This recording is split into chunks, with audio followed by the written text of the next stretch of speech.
Hi, my name's Phil. I like to talk about politics, and the Corona Diaries is where I like to talk about my personal observations of how the little bit of the UK where I'm living is adapting to life with the global plague.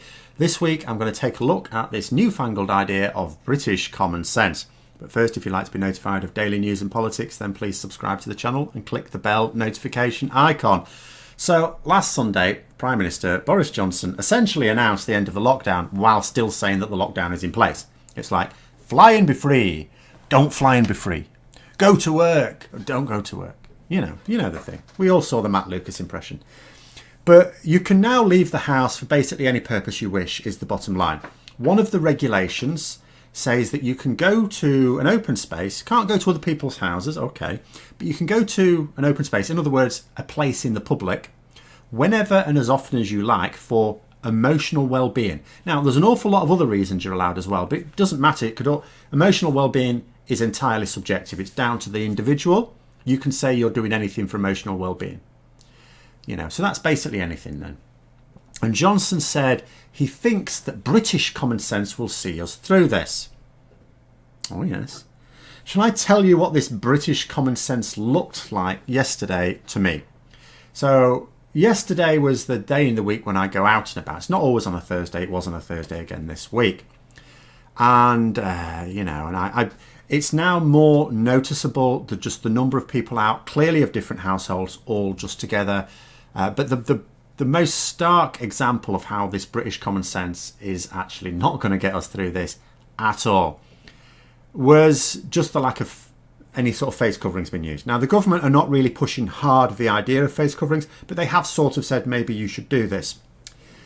And one really clear example for me, in the shops, again, very, very few people are wearing face masks.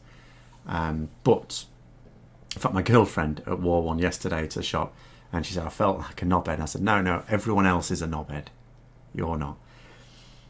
But I went to the recycling centre yesterday. Very, very busy because they only allow so many in at any one time. And lots of people are doing lots of home improvements at the moment.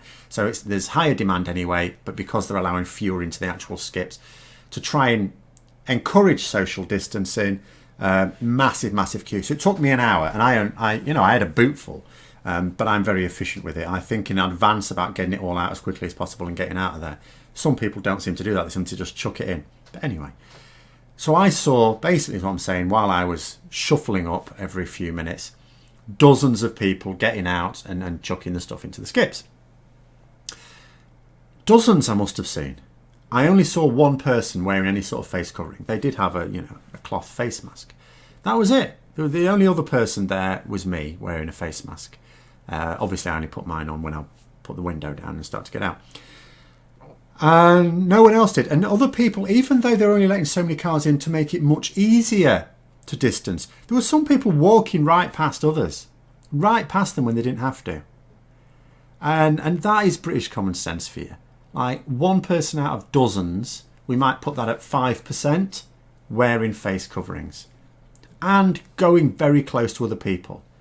I didn't observe any behaviour at all that would have been different to this happening a year ago. Absolutely ridiculous. And as I say, out and about, I've seen the same thing. In shops, I'm seeing the same thing. Whether it's indoors or outdoors, I'm seeing the same thing. And I know the government are trying to... And the problem is, they're sort of right in saying that, the how infectious you are potentially is affected by whether you're indoors or outdoors, because obviously breeze can carry things away. But that's muddying the water, because you're almost letting people think that you can only catch this off someone else if you're indoors. And I know that's not what the government are necessarily trying to get across, but the difficulty is because they're not really pushing a message of face coverings at all. That is what's coming out of this. And then there were a couple of other examples on the internet of British common sense, which I particularly liked. My favourite was this one. Absolutely. The old Easter World Record. British common sense. Sticking 9 Cadbury's cream eggs up your bum. Was it worth it? Was it worth it for that guy? Did it make him a household name? No, it did not. No, it did not. And what about the people every week? I talked about this last week. The people every week injuring themselves and having to go to A&E as a direct result of the clap for carers, which isn't a clap for carers anymore. Last night I didn't hear any clapping. I heard plenty of noise, but I didn't hear any clapping. I'm not saying there wasn't any, but it is now been drowned out by the noise of like banging pots and pans and tooting horns and all the rest of it. I said on Twitter last night, it was like the street were trying to do an impression of a road rage incident. That's what it sounded like at first. I thought there was an argument. I thought there was an argument going on outside at first, and then I looked at the time and, oh, no. And I also really liked James O'Brien's take on it when he was asking, if Boris Johnson has British common sense. Bear in mind, Boris Johnson, this is the guy who boasted about shaking hands with coronavirus patients and then ended up infecting everyone around him. So we had his chief scientific advisors becoming infected, the health secretary, other ministers as well coming on with symptoms, not necessarily succumbing to the virus itself. And he himself laid low in intensive care. Was it British common sense that led to that? Because I tell you what, if that's British common sense, we are all buggered. Absolutely buggered. But what James O'Brien was talking about was, so did his great-grandfather have British common sense? Because his great-grandfather was Turkish. Did he have British common sense? Or did he only get British common sense when he changed his name from Ali Kemal to Johnson? Did he then suddenly get British common sense? Where does the British common sense come from? And obviously we know what this is all about.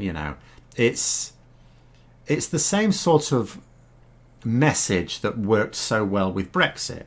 It's this idea of this British exceptionalism. We can get through this because we're better than other people. We have British common sense.